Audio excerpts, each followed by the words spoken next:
still learning how to do this. So let's see. All right, so today, day 2 of Baby Steps to Drawing Success, and I'm Kim Victoria. And so yesterday was about just getting familiar with this idea that to draw means to pull and how easy that is. And so today we want to work on those belief systems a little bit more. And you've been drawing your entire life. So pretty interesting, huh? I mean, this is just a very different concept.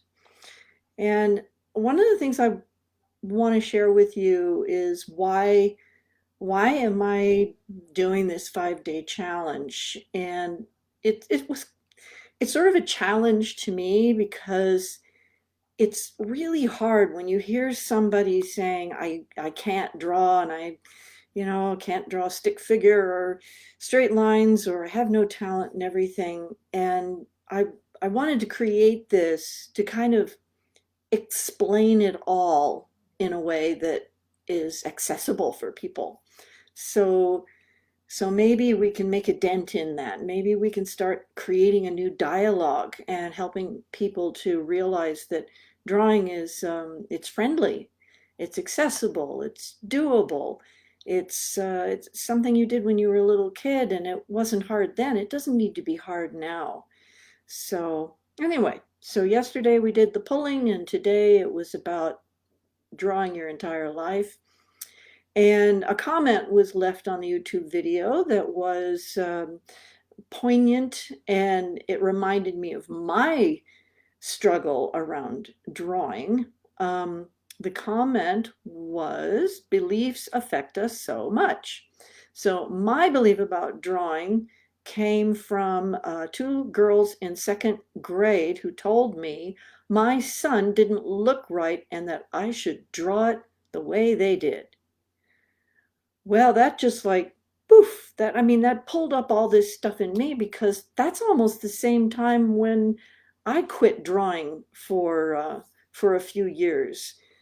I was drawing with abandon, in kindergarten, we're cutting paper and we're drawing and nobody's criticizing anything. And in 1st grade, I was drawing all kinds of things and writing and little stories to go with the drawings. And my teacher loved them. She had nice things to say. I wish I'd remembered that instead. But what happened was some criticism came in. There was, the laughing at my horses with rubbery legs.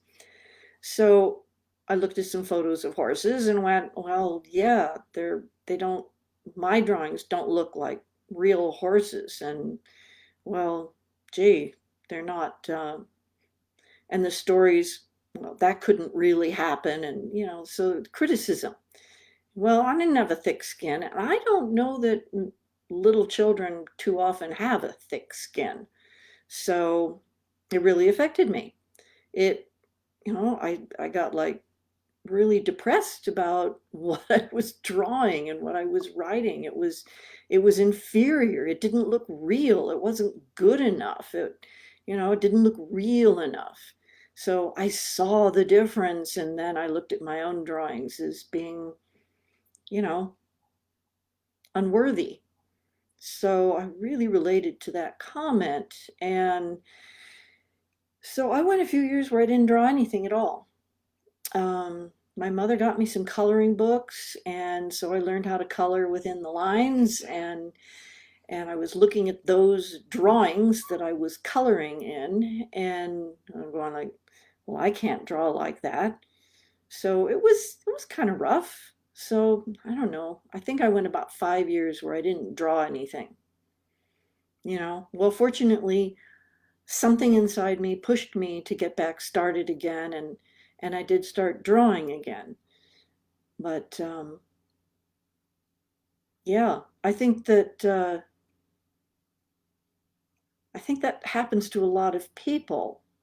When you're a little kid, you don't have a thick skin, so somebody says something critical, and it's like, okay, there's a lot of that giving up. And it happens with just about any subject.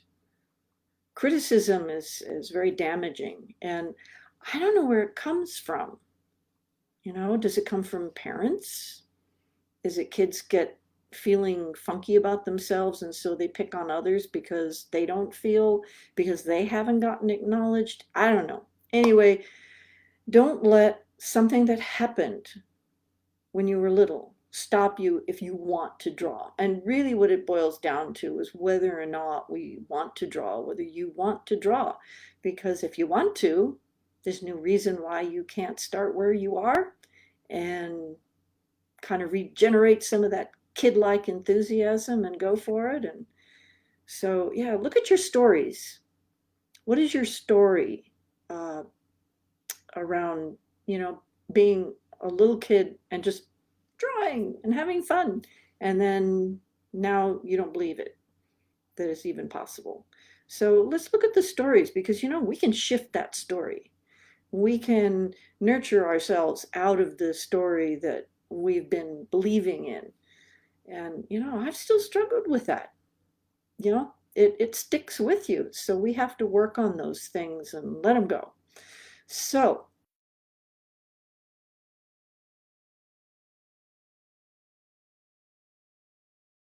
happens. And tomorrow we'll start drawing something. And that will be exciting. So, okay. I think that's all I have for you today. And I will hopefully have you join me again tomorrow. All right. Thanks.